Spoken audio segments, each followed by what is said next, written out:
Ada seorang orang soleh, Bapak Ibu sekalian, kisah berhubungan dengan keluh kesah kepada Allah.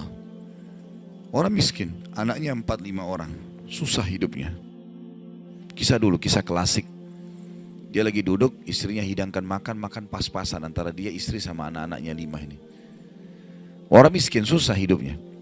Ada yang ketuk pintu malam-malam, begitu ketuk pintu dibuka, dia suruh istrinya buka. Buka, ternyata orang miskin yang lain minta makanan. Orang miskin yang lain minta makanan. Maka istrinya lihat ke suaminya, apa perintahnya nih? Suaminya bilang kasih aja. Semuanya dikasih, karena kalau dibagi dua nggak cukup. Orang miskin tuh bawa anaknya banyak, nggak cukup makanan. Lalu kemudian istrinya sama suaminya, suami istri orang beriman kepada Allah, tahu. Ya sudah, sabar.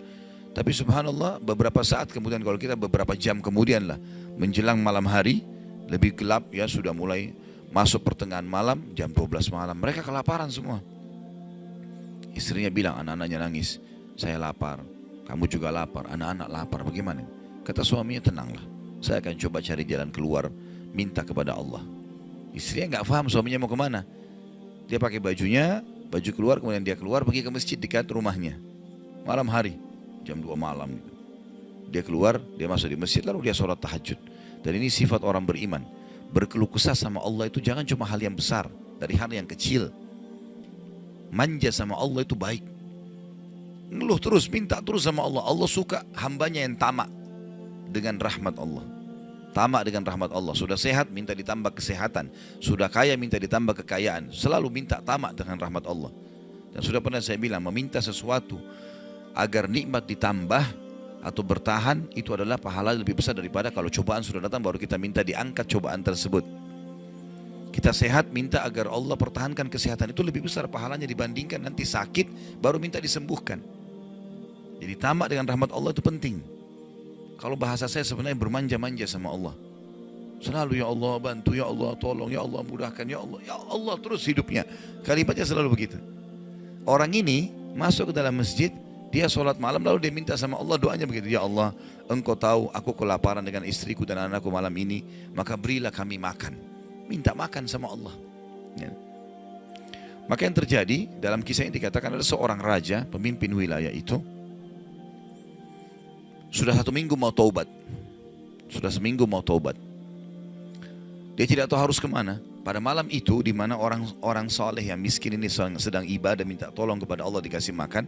Raja ini gelisah, dia keluar lalu dia bawa 1 kantong uang emasnya. Dia bawa juga sekantong makanan yang terbaik yang dia punya di istananya. Kemudian dia bilang, ya Allah, sebagai bentuk taubatku kepadamu, saya akan berikan ini kepada hambamu yang engkau tunjuk. Ya. Lalu kemudian sebagai bentuk juga, saya tidak memilih kecuali engkau yang memilih Allah, saya tidak akan pegang tali kekangan kuda ini, saya biarkan dia jalan kemana. Akhirnya orang raja ini naik di atas kudanya, dia bawa itu kemudian jalan kudanya, kudanya mampir di masjid yang ada orang soleh itu. Dia bilang, saya tidak tahu kenapa kuda ini mampir di masjid, lalu saya turun, saya temukan dalam masjid, waktu zaman dulu gak ada lampu, gak ada penerangan, cuma dia dengar suara, gelap di masjid. Dia masuk, temukan ada orang ini lagi berkeluh kesah sama Allah. Minta, ya Allah, saya sama istri saya kelaparan sama anak-anak, berilah kami makan, gitu kan.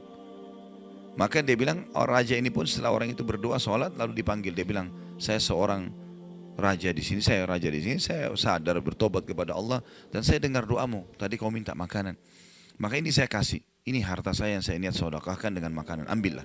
Dan kalau kau punya masalah lagi, datang ke istana saya, kapan saja. Kira-kira saya mau tanya Bapak Ibu sekalian, kita jujur menjawab. Kalau seandainya kita di posisi orang ini, kita sudah dapat solusi. Kalau kita sekarang mungkin ada orang kasih kartu nama, nih ya, butuh apa saja telepon saya. Misal presiden, tidak usah presiden, terlalu tinggi lah. Misal seseorang kita temui orang kaya, ada masalah apa saya telepon ke saya akan bantu. Saya yakin umumnya orang meninggalkan Allah pada saat itu. Sudah selesai, dia pikir orang ini sudah bantu, sudah selesai. Tiap hari telepon orang itu, telepon dikasih bantuan. Perhatikan orang soleh ini apa yang dia bilang. Waktu raja itu bilang, kalau ada keperluan apapun datang ke istana saya. Dia bilang, saya demi Allah tidak akan datang kepada anda kalau saya punya masalah. Tapi saya akan datang kepada Allah, Tuhan saya dan Tuhan anda, yang telah mengutus anda datang kepada saya malam ini membawa makanan. Justru kalau ada sudah solusi dari Allah, makin dekat sama Allah. Jangan sudah dikasih lupa ini. Ini poin penting bagaimana kita jaga berkeluh kesah kepada Allah. Jadi jangan berpikir Bapak Ibu sekalian, masa sih saya bisa sembuh hanya karena saya sujud? Masa sih saya bisa mendapatkan keturunan hanya karena saya sujud? Ini kesalahan ini. Justru harus kita fahami kalau itu bisa. Dan Allah punya cara. Setiap jawaban Allah kalau datang itu sesuai dengan sistem atau sunnatullah yang telah Allah ciptakan di alam kita ini. Misal saya berkeluh kesah, ya Allah sendal saya putus, gantikanlah. Sahabat begitu ya, para sahabat Nabi itu kalau sendalnya putus, ya Allah sendal saya putus, gantikanlah. Allah nggak lemparin sendal dari langit, nggak mungkin. Tapi apa yang terjadi? Allah gerakkan sesuai dengan sistem yang ada.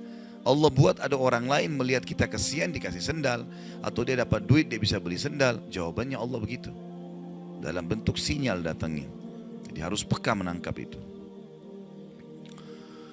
Kemudian selanjutnya, tentu juga yang ini tadi contoh kisah orang yang berkeluh kesah kalau berhubungan dengan cobaan dari Allah ya. Dia tidak keluh kesah kecuali kepada Allah. Sekarang kita masuk ke contoh kalau cobaan dari manusia. Tadi saya bilang orang digunjing, orang dihina, orang difitnah segala macam. Dia tidak balas kebodohan dengan kebodohan. Jangan pelanggaran dengan pelanggaran. Pasangannya selingkuh, dia juga selingkuh. Dua-dua dosa. Dua-dua dihukum sama Allah. Tidak ada urusan sama kita itu. Tidak ada urusan sama kita ya. Maka kisahnya seperti misalnya Abdullah bin Abbas radhiyallahu anhu pernah lagi jalan dicaci maki oleh seseorang tanpa sebab ini. Datang tiba-tiba caci maki dia. Ibnu Abbas dengarin saja apa yang disampaikan orang itu. Sudah selesai kata Ibnu Abbas, sudah selesai. Dia bilang iya, orang ini kebetulan lihat Ibnu Abbas pakai jubah baru. Ini kamu itu mentang-mentang sahabat Nabi, kamu itu pakai jubah mahal-mahal segala macam. Hasud, orang hasud gitu. Tiba-tiba bayangin kalau kita lagi naik di mobil orang ketuk kaca. Kamu kenapa pakai mobil baru? Kamu kenapa? Apa urusannya sama orang ini gitu? Mungkin kita marah-marah sama orang ini. Ibnu Abbas diam, didengarin semua, sudah selesai. Karena tidak mungkin tergerak orang ini mengucapkan sesuatu kecuali memang ada sebabnya. Dia biarin, sudah selesai kamu sudah. Baik, dibuka jubahnya, ini ambil hadiah buat kamu. Sampai orang itu malu. Sudah caci maki dikasih hadiah lagi. Dan yang dia sorotin ini adalah jubahnya Ibnu Abbas.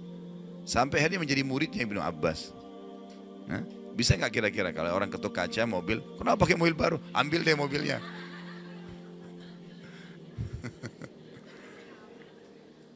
Baik, kisah yang lain, Ali bin Husain radhiyallahu anhu. Ini cucu Nabi SAW, anaknya Husain. Ya, radhiyallahu anhu ajma'in. Terkenal dengan Zainal Abidin, masyhur dengan kesalihannya. Dia pernah jalan dicaci maki oleh orang tanpa sebab ini. Mentang-mentang kau turunan Nabi, mentang-mentang kau begini, mentang-mentang kau begini, dicaci maki. Dia diam saja. Dia nggak bicara banyak. Didengarin. Orang-orang sekitarnya sudah marah nih. Tapi karena dia diam, orang diam semuanya. Sampai udah selesai dia bilang, wahai saudaraku, kalau seandainya kamu tahu lebih banyak tentang aku, mungkin kau akan lebih banyak cerita tentang keburukan. Saya ini banyak dengan keburukan, gitu kan? Kemudian dia bilang sama orang di sekitarnya, ada pegang uang, ada bawa duit, kasih orang ini 1000 dirham dan tunjukkan alamat kita. Siapa tahu dia punya hajat. Orang itu jadi tambah malu gitu. Ya. Karena perilaku akhlak yang mulia dan ini yang Islam ajarkan kepada kita. Pada saat kita kepancing emosi, kontrol, tenang, jangan dibalas.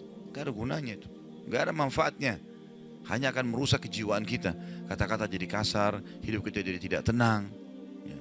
Tapi kalau kita gunakan teori syar'i ini, kita akan tenang, tetap bisa makan, tetap bisa tidur, tetap bisa segala-galanya. Baik, kita berdoa kepada Allah SWT, semoga majelis kita diberkahi olehnya dan dijadikan sebagai tambahan amal kita pada hari kiamat. Dan semoga saja seluruh amal yang pernah kita kerjakan, yang akan kita kerjakan sampai ajal menjelang datang diterima dengan kemahamurahannya. Dan semoga semua dosa yang pernah kita kerjakan sekecil sampai sebesar apapun diganti dengan kemahamurahan Sang Pencipta menjadi pahala. Dan kita mendoakan Indonesia untuk selalu makmur, damai, tentram, dan seluruh muslimin bersatu di bawah bendera tauhid la ilaha illallah Muhammad Rasulullah, kembali dalam segala ibadah mereka kepada Al-Quran dan Sunnah. Dan semoga Allah juga memberikan pemimpin-pemimpin yang muslim yang adil kembali kepada Al-Quran dan Sunnah. Dan juga semoga Indonesia menjadi contoh bagi negara-negara yang lain. Dan kita selalu mendoakan saudara kita di Palestina, di Syria, di Yaman, di Irak, di Myanmar, di Ahsa, dimanapun mereka berada yang sedang tertindas. Semoga Allah ikhlaskan niat mereka, terima para syuhada mereka, mulakan Islam di tangan mereka dan tangan kita semua. Dan semoga Allah partisipasikan kita bersama mereka di pahala, baik dengan doa, dengan harta, dan juga dengan jiwa kita. Dan semoga Allah dengan kemahamurahannya menyatukan kita semua di surga firdausnya tanpa hisab, sebagaimana yang satukan kita di majelis ilmu yang mulia ini. Allahu alam, ini mungkin yang kita sampaikan, mudah-mudahan bermanfaat. Subhanakallahumma bihamdika asyhadu an la ilaha illa anta astaghfiruka wa atubu ilaik. Wassalamualaikum warahmatullahi wabarakatuh.